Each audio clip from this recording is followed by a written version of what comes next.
Hi everyone. So last के 24 घंटे बचे हैं आपके एग्जाम में and like all of you might be very worried, very much confused, very much like fearful. So last 24 घंटे में हम कैसा माइंडसेट रखें अपना, है ना। So we will talk about this and how to attempt the paper also, है ना। एक बार हम लोग उसको भी वापस से रिफ्रेश कर लेंगे। Those who are listening us on YouTube they can also get some idea about the attempting strategy जो सेफेस्ट है ना, which is the safest of all, और जो सबसे ज्यादा एफिशिएंट तरीका है पेपर अटेम्प्ट करने का, that we will discuss again. So start करते हैं अबाउट दिस 24 आवर माइंडसेट, है ना। सो ऑलमोस्ट 20 घंटे के आसपास बचा हुआ है, जिसमें से आप मुश्किल से 10 घंटे पढ़ सकते हो, है ना। If you calculate from now before the prelims, you have some 10-15 hours which you can invest in your studies. सबसे पहली बात एक चीज समझनी है कि हमारे पास टाइम कितना है और हमको क्या करना है ना। That's it. We have to focus on our work. So first of all priority revision पे फोकस करेंगे, है ना। सो अभी अगर हमको लग रहा है कि करंट अफेयर्स को एक बार और देख लेना चाहिए, so you just try to go through that. अब उसमें ये नहीं होना चाहिए कि मैं हिस्ट्री भी देख लूंगा लास्ट डे, मैं पॉलिटी भी देख लूंगा, मैं साइंस भी पूरा देख लूंगा। So don't have that particular attitude, है ना। हमको ये बात समझनी होगी कि हमारे पास टाइम कितना है और हमारे पास काम कौन सा प्रायोरिटी पे है मेरे लिए, ना। Everyone will have different priority. किसी ने करंट अफेयर्स बहुत अच्छे से पढ़ा होगा, उसका हिस्ट्री कमजोर होगा या एंशियंट कमजोर होगा या लूसेंट को एक बार देखना होगा। सो यू डू दैट, है ना। किसी दूसरे के प्रायोरिटी से आपकी प्रायोरिटी डिसाइड नहीं होगी। So fix your priority and revise that in that 10-15 hours जो भी बचा हुआ है आपके पास, है ना। Most of you will be travelling. जो लोग ट्रेन से ट्रैवल कर रहे हैं, try to read what you can do in the train, है ना। ट्रेन में आप जितना कर सकते हो वो चीज कर लो, है ना। उस तरीके से आप प्लान करोगे कि एग्जाम के एक दिन पहले, लाइक, है ना, क्या चीज मेरे को करनी है, एग्जाम वाले दिन क्या करनी है ना, सुबह उठ के 13 तारीख को क्या करना है। Just have a division of 2-3 works, है ना। बिल्कुल बहुत ज्यादा कॉम्प्लिकेट नहीं करेंगे इस समय। जस्ट हैव प्रायोरिटी कि मुझे ये ए, है ना, बी, सी, ये तीन चीज मुझे वापस से देखनी है या मुझे रिवाइज करना है। So just fix that 15 hours अपने हिसाब से। आपके पास जितना भी टाइम बच रहा होगा, कोई लोग ट्रैवल कर रहे होंगे, कोई लोग ऑलरेडी पहुंच चुके होंगे सेंटर्स पे, just have that particular division, है ना। प्लान कर लो आप 24 घंटे में आप क्या करने वाले हो, है ना। So that will give you clarity. Clarity जैसे आएगी तो आपकी ओवर थिंकिंग ऑटोमेटिकली बंद हो जाएगी ना, कि कैसा होगा एग्जाम का पेपर, टफ होगा, ऐसे क्वेश्चन होंगे, मैं कितना कर पाऊंगी, मैं इतना अटेम्प्ट कर पाऊंगी कि नहीं, कितना अटेम्प्ट करना चाहिए। अभी आपके पास ये चीज सोचने के लिए और इस पे टाइम इन्वेस्ट करने के लिए बिल्कुल टाइम नहीं है। सो जस्ट रिमेंबर कि मुझे काम क्या करना है, कितना टाइम है मेरे पास, और उसमें मुझे प्रायोरिटी पे क्या काम करना है जो मेरे को उस दिन काम आएगा, है ना, मेरे प्रिपरेशन के लेवल के हिसाब से। Just think on that. Over thinking करेंगे तो ऑब्वियसली, है ना, हमारा दिमाग कॉम्प्लिकेट होगा, हम 10 और चीजें उसके साथ इंटरलिंक करेंगे एंड देन ये सेल्फ कॉन्फिडेंस आपका ऑटोमेटिकली लो होने रहेगा, है ना। So just focus on your present. आज आपके पास क्या हकीकत है, आज आपके पास क्या टाइम है, उसमें आप कितना बेस्ट कर सकते हो अपना, है ना। So just think on that and be very very self confident. Be your biggest cheer leader at this moment, है ना। आपसे बड़ा चीयर लीडर आपका कोई नहीं हो सकता, ठीक है। So be your biggest cheer leader, कि आपने जितनी भी मेहनत की है, जिस भी डायरेक्शन में की है, वो सफिशिएंट है इस एग्जाम को क्लियर करवाने में। If I have the right attitude, if I have the right mindset at this particular point, because यही ब्रेकिंग पॉइंट होता है मैक्सिमम एस्पिरेंट्स के लिए जो सिंसियरली तैयारी कर रहे होते हैं, है ना। ये लास्ट के 4-5 दिन या लास्ट के एक दिन या एग्जाम हॉल वाले दिन भी बहुत सारे बच्चे जो बहुत सीरियसली प्रिपेयर करते हैं, इस वजह से वो कई लाइक कट ऑफ क्लियर नहीं कर पाते ना। Definitely they will be floating around cut off, है ना। बट कट ऑफ कहीं ना कहीं मिस कर जाता है, 2 नंबर, 1 नंबर, 4 नंबर, है ना, sometimes due to silly mistakes. तो जब हम बिल्कुल ओवर थिंकिंग मोड में नहीं रहेंगे, सेल्फ कॉन्फिडेंट रहेंगे, अवेयर रहेंगे, है ना, तो more we will be getting more outcome from that particular paper. So have self confidence, अपने आप को एकदम चीयर करते रहना है ना। Tell your self I will give my best performance, है ना। जितना भी है, कोई किसी से कंपैरिजन नहीं है ना। किसी को 4 चीजें ज्यादा आएंगी, किसी को कम आएंगी, बट पेपर ऐसा डिजाइन होता है कि अगर आपने बेस लेवल पे अच्छी तैयारी की है तो आपका पेपर आराम से क्लियर होगा, बशर्ते कि आप कुछ गलतियां ना करें पेपर अटेम्प्टिंग में, है ना। सो वो दो that I will discuss next. So be very confident, है ना, कॉन्फिडेंट रहेंगे और अपने आप पे भरोसा रखेंगे। हैव अ वॉरियर एटीट्यूड, है ना। वॉरियर एटीट्यूड से क्या मतलब है?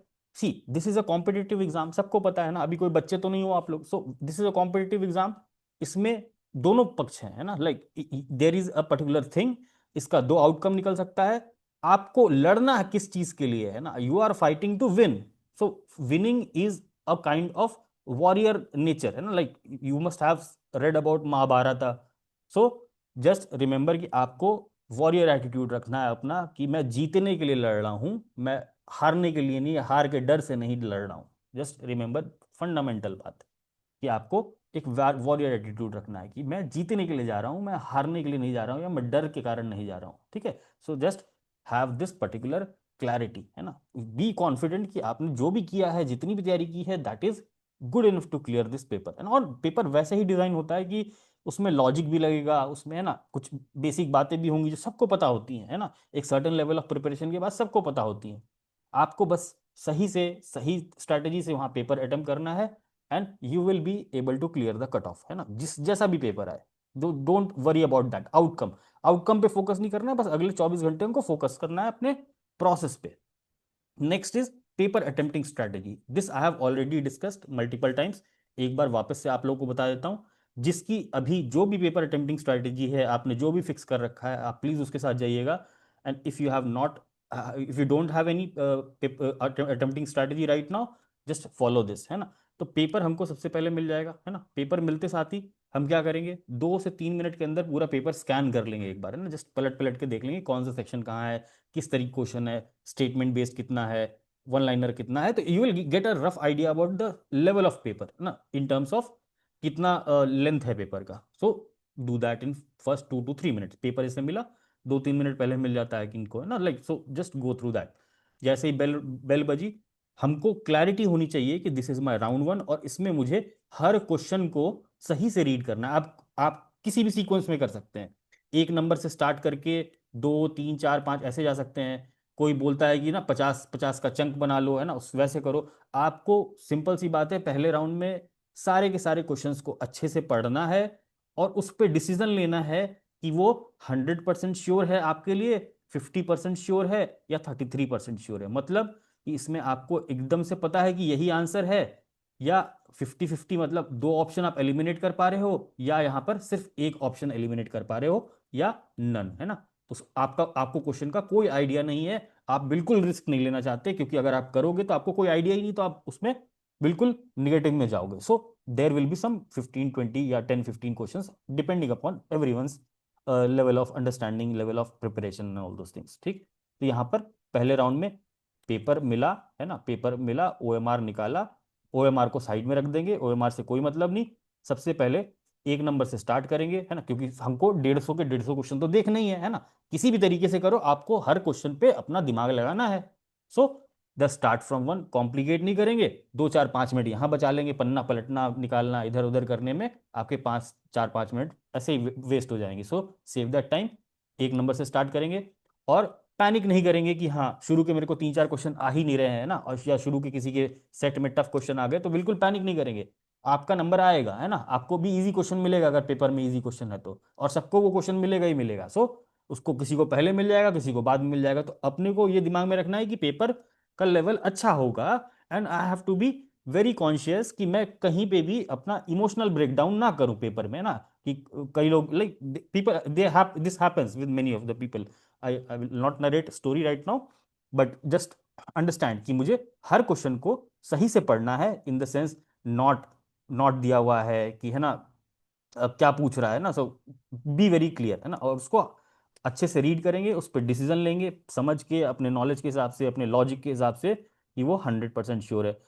अगर 100% श्योर है तो लेट से ये क्वेश्चन नंबर 1 था, है ना, ये क्वेश्चन नंबर 2 था, तो हम यहाँ क्वेश्चन नंबर 1 100% श्योर है, तो मे बी हम यहाँ पर 1 लिख देंगे, है ना, 100% श्योर मतलब 1। अगर 2 मेरे को दो ऑप्शन एलिमिनेट हो गया, 2 बचा है, और मैं अभी डिसीजन नहीं लेना चाहता, मैं थोड़ी देर बाद लेना चाहता हूँ, कि चलो मैं एक बार वापस से देख लूंगा, जजमेंट ले लूंगा, अगर कुछ मुझे एक्स्ट्रा रिकॉल होता है तो, है ना। In the process of paper आपको कुछ चीजें बाद में आके रिकॉल हो जाती हैं। सो जस्ट मार्क इट 2, है ना, यहाँ पर 2 मार्क कर लेंगे, 50-50 एलिमिनेट कर दिया। सिमिलरली अगर थर्ड नंबर क्वेश्चन ऐसा है जिसमें 1, 2, 3, 4 है, आपने एक ही एलिमिनेट किया, बट स्टिल यहाँ पर हम 3 मार्क कर लेंगे। और जिसमें कोई भी आइडिया नहीं है चारों ऑप्शन का, उसमें हम उस क्वेश्चन को ही क्रॉस कर देंगे, है ना। जस्ट कीप दिस स्ट्रैटेजी, इससे आपको क्लैरिटी मिलेगी। आप बाद में भी रिटर्न होगे तो यू विल अंडरस्टैंड कि मुझे कौन सा जल्दी जल्दी ओएमआर में अपना भरना है। सो ये हो गया हमारा पहला राउंड। सो यहाँ पर हमने सारे क्वेश्चन को अच्छे से पढ़ लिया, उसको मार्क कर लिया, 100% श्योर है, 50% है, 33% है, या मुझे वो क्वेश्चन को देखना ही नहीं है, ओएमआर में भरना ही नहीं है, क्लियर।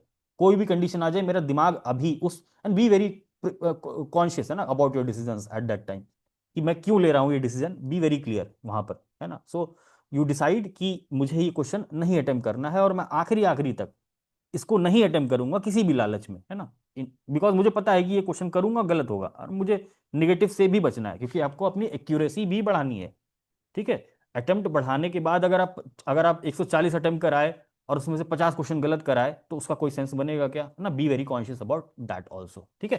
तो ये हो गया हमारे पहले राउंड की बात, हमने यहाँ पर कर लिया काम। अब हम जैसे ही 150 मार्क कर लिए या पढ़ लिए सारे क्वेश्चंस, जल्दी से ओएमआर उठाएंगे, और जो यहाँ पर 100% वाले जो एकदम श्योर शॉट मैंने पहले राउंड में निकाले हैं क्वेश्चंस, उनको ओएमआर में भर लेंगे। तो यहाँ लगभग आपका 1 घंटा, 1 आवर, या है ना 10 मिनट्स, ऐसा कुछ लगना चाहिए, 1 घंटा 5-10 मिनट 15 मिनट, इतने में आपका ये राउंड हो जाएगा अच्छे से एक बार। दूसरे राउंड में स्टार्ट करेंगे ओएमआर, है ना। ओएमआर में 100% वाले जो भी मेरे श्योर क्वेश्चंस थे 100%, उनको हम मार्क कर लेंगे जल्दी जल्दी और बहुत समझ के ना। क्योंकि यहां पर प्रॉब्लम क्या होगी आपको, ओएमआर में भी लोग गलती करते हैं ना। सो आई एम जस्ट हाईलाइटिंग दोस 3 4। अब क्वेश्चन नंबर 1 2 3 4 था, क्वेश्चन नंबर 1 मेरा 100% श्योर था, क्वेश्चन नंबर 4 मेरा 100% श्योर था। अब मैं जैसे ही अपना क्वेश्चन पेपर 1 नंबर पे आया, मैंने ओएमआर खोला, और यहाँ पर 1 नंबर पे ध्यान से भरेंगे कि 1 नंबर का ए है कि बी है ना, क्या है, यहाँ पर बहुत ध्यान से भरेंगे। तो इसको ओएमआर में भरना शुरू कर देंगे, एक एक नंबर वाले को, है ना, बिल्कुल ध्यान से भरेंगे, और 10 मिनट में ये काम हो जाएगा ना, बहुत आराम से जल्दी जल्दी भरेंगे। ओएमआर भरने का तरीका क्या होता है, ये ओएमआर है, कभी भी बाहर से स्टार्ट नहीं करेंगे, है ना, हमेशा, सॉरी, कभी भी अंदर से स्टार्ट करके ऐसे नहीं करेंगे, है ना, उसमें ज़्यादा टाइम लग जाएगा। यहाँ से बाहर से ही इसको ले लेंगे, है ना, इस तरीके से कर लेंगे तो आपका जल्दी हो जाएगा। 0.7 पेन सबके पास होना चाहिए, है ना। 0.7 पेन अगर नहीं है तो आप सब लोग लेके आ जाइए। सो ओएमआर भर लिया हमने, ये लगा आपके 10 मिनट, है ना। तो आपका 1 घंटा 20-25 मिनट के अंदर ये ओएमआर भर गया, और इसमें लगभग आप 70-80 क्वेश्चन तक पहुंच जाओगे, है ना। सो 100% श्योर मिला के लाइक 70-80 150 में यू विल रीच। अब इसके बाद आपको फेयर आइडिया लगेगा कि आप कहाँ पर हो, वेयर डू यू स्टैंड, है ना। कोई 70 करेगा, कोई 80 करेगा, कोई 90 करेगा, कोई 100 कर पाएगा। So you will get a fair idea कि 1 घंटे 10 मिनट 15 मिनट 20 मिनट 25 मिनट में मैं कहाँ पर हूँ, है ना, मेरे पेपर में लेवल क्या चल रहा है। And then you have to decide on these question. 50% 33% वाले वापस से आएंगे 1 नंबर से, या लास्ट के 150 से शुरू कर लेंगे, कोई फर्क नहीं पड़ता। ओएमआर को बगल में रखेंगे अपने, और जैसे मैंने यहाँ पर वापस से आया, है ना, 1 2 3 4 था, अब 2 वाला मेरा 50-50 था, है ना, 50-50 मतलब ये 50-50 था। अब 2 पे आया मैं, ये 4 था, ये 2 एलिमिनेट हो चुका था, ये 2 ऑप्शंस बचे थे। अब मैंने इस पे जल्दी से सोचा, या पहले जो भी मैंने सोचा होगा, अगर आपने पहले राउंड में यहाँ कुछ सोचा तो यहाँ छोटा सा टिक मार दीजिएगा कि मेरे फर्स्ट इंस्टेंस में ये आया था। पहली बार जब मैंने क्वेश्चन को देखा और समझा, तो मेरे दिमाग में ये आया, लेकिन बाद में लग रहा है कि ये भी हो सकता है ना। बट यहाँ पर जब फर्स्ट इंस्टेंस जो दिमाग का कह रहा था, मैं वहां पर जल्दी से मार्क कर दूंगा, छोटा सा डॉट लगा देना, कुछ भी लगा देना। और जब सेकेंड राउंड में आएंगे, तो आई एम टेलिंग यू, है ना, आपको अपने इंस्टिंक्ट पे, अपने सबकॉन्शियस मेमोरी पे, जो वहां पर एकदम से रिकॉल करता है, उस पर ट्रस्ट करना पड़ेगा, है ना। इसका कोई इलाज नहीं है, you have to trust your memory, your knowledge, your understanding, your logic. और अगर आपने यहाँ पर हल्का सा यहाँ पर टिक किया है शुरू में कि हाँ, इसका मुझे फर्स्ट इंस्टेंस पे ये क्लिक हुआ है, तो आप इसके साथ जा सकते हैं ना। If you will do 10 questions like this, I am sure, I will guarantee you कि ये 5+ आपका क्वेश्चन इसमें से सही निकलेगा। So you will be in a positive score, है ना, आपका स्कोर ऑब्वियसली पॉजिटिव होगा। भले उसमें 3-4 आपके गलत होंगे, कोई दिक्कत नहीं है वो। अदरवाइज भी अगर आप ऐसे हैप्पीजार्डली सोचने लगोगे विदाउट अ स्ट्रेटेजी, तो आपका वो पूरा का पूरा ज्यादा गलत हो सकता है। तो बी वेरी क्लियर, जो फर्स्ट इंस्टेंस में दिमाग कह रहा है उसके साथ जाएंगे इन दिस 50-50 वाला बाट, है ना, कि 50-50 में अगर कुछ समझ में नहीं आ रहा और दिमाग कह रहा है कि नहीं यही, like it is giving throwing some information, है ना, सबकॉन्शियस से, वहां पर हम फर्स्ट राउंड में ही मार्क कर लेंगे, और सेकंड में भी उसी के साथ जाएंगे। और यहाँ पर अब सेकंड राउंड में जब ओएमआर भर रहे हैं, एक तो हमने पहले ही भर लिया था, दूसरे वाले क्वेश्चन में अब हम ध्यान से देखेंगे, यहाँ पर ये भी भर लेंगे। फिर इसी तरीके से हम प्रोसीड करेंगे, ओएमआर बगल में रहेगा, क्वेश्चन में डिसीजन लिया, यहाँ भरे, क्वेश्चन डिसीजन लिया, यहाँ भरे, क्वेश्चन डिसीजन लिया, यहाँ भरे। इससे क्या होगा हमारा, कि टाइम के साथ साथ आपका वो प्रेशर भी घट जाएगा कि पेपर छूट ना जाए, लास्ट में ओएमआर भरना पड़ेगा, गलतियां होंगी, आप हर चीज कॉन्शियसली कर रहे हो और टाइम बाउंड मैनर में कर रहे हो। तो आपको 70 80 90 क्वेश्चन तो पहले राउंड के बाद ही आपने ओएमआर भर लिया, तो आपकी मेंटल सिक्योरिटी हो गई कि मैंने ओएमआर सही से भर दिया है। बहुत लोग ये भी गलती करते हैं कि लास्ट में भरेंगे एक साथ 150 क्वेश्चन, उसमें ऊपर नीचे हो गया, इधर उधर हो गया, तो आपके फ्री के नंबर चले जाएंगे, है ना, और वही आपका प्री डुबाएगा। सो बी वेरी श्योर कि don't do any fundamental mistake, है ना, जो एक बेसिक तरीका होता है ओएमआर या पेपर अटेम्प्ट करने का, you don't do that particular mistake. तो सेकंड राउंड में हम decide and fill OMR decide कर रहे हैं, है ना, इन सब क्वेश्चंस पे जो भी बचे हुए हैं। 100% तो हमने भर ही दिया था पेपर में, अब ये 50% 33% वाले बचे हैं, इनको बस सीक्वेंस में देखते जा रहे हैं, जल्दी जल्दी डिसाइड करते जा रहे हैं। अब बहुत ज्यादा सोचने की तो जरूरत है नहीं, पहले राउंड में हमने इन पे सोच ही लिया था, हर क्वेश्चन को ढंग से पढ़ा था, सोचा था, समझा था। सेकंड राउंड में हमको डिसीजन लेना है, अगर कोई कंफ्यूजन है तो, नहीं तो अगर क्लैरिटी है तो सेकंड राउंड में जल्दी जल्दी भरते चलेंगे यहाँ पर, है ना। उनमें से कुछ मैथ्स के क्वेश्चन भी होंगे जो आपको लास्ट मोमेंट में सॉल्व करने को मिल जाएगा, अगर 5 10 मिनट बच गया तो एक दो क्वेश्चन में और दिमाग लगा लेंगे बैठ के ना, और उनको ध्यान में रखेंगे कि वो कहाँ पर है ना। अगर लग रहा है कि मेरे को लास्ट में ये क्वेश्चन पे दिमाग लगाना है या ये मैथ्स के क्वेश्चन देखने हैं, तो you just put a number somewhere, है ना, कि ये 136 50, है ना, ऐसा कहीं पे लिख लेंगे साइड में, ताकि आपको सीधे उसी क्वेश्चन पे आना है विदाउट फ्लिपिंग द पेजेस, इतने पेजेस में ढूंढना, फिर वो 1 सेकंड या 30 सेकंड बर्बाद करना है। So you have to fight till the end, है ना। तो इससे क्या होगा कि आप आखिरी के, जब तक आपसे पेपर छीनने नहीं आएगा तब तक आपका काम चलता रहेगा और काम एकदम सॉलिड होगा, इसमें कोई भी गलती नहीं होगी पूरे प्रोसेस में। So this was I guess about the paper attempting strategy, जो कि मुझे बताना था आप लोगों को। So follow it according to your wishes, है ना, अपने प्रिपरेशन के हिसाब से, अपने तरीकों के हिसाब से ट्राई टू मॉडिफाई दिस, और may be you can use this because this is the most efficient way of attempting paper. This was all, and all the best. And I would like to tell one thing, है ना, एक चीज आप लोग याद रखिएगा, एक मैं लाइन बोलता हूँ, है ना, the most heroic of all battles is the one you fight against yourself. So you have to beat yourself. So किसी से भी डरना नहीं है, किसी भी पेपर से नहीं डरना है, किसी भी चीज का फियर नहीं रखना है, किसी भी आउटकम के बारे में अभी नहीं सोचना है। आउटकम, आपने प्रोसेस फॉलो किया है, आपने तरीके सही से किए हैं, आपको आउटकम मिलेगा ही मिलेगा, है ना। सो बी अ हीरो, है ना, in your own story. And this was all the best. हम लोग 13 तारीख को मिलेंगे in the evening with some overview of the question paper and the cut off prediction. So this was all. अब आप लोग अपने डाउट्स पूछ सकते हैं, please ask your doubts. Sir अगर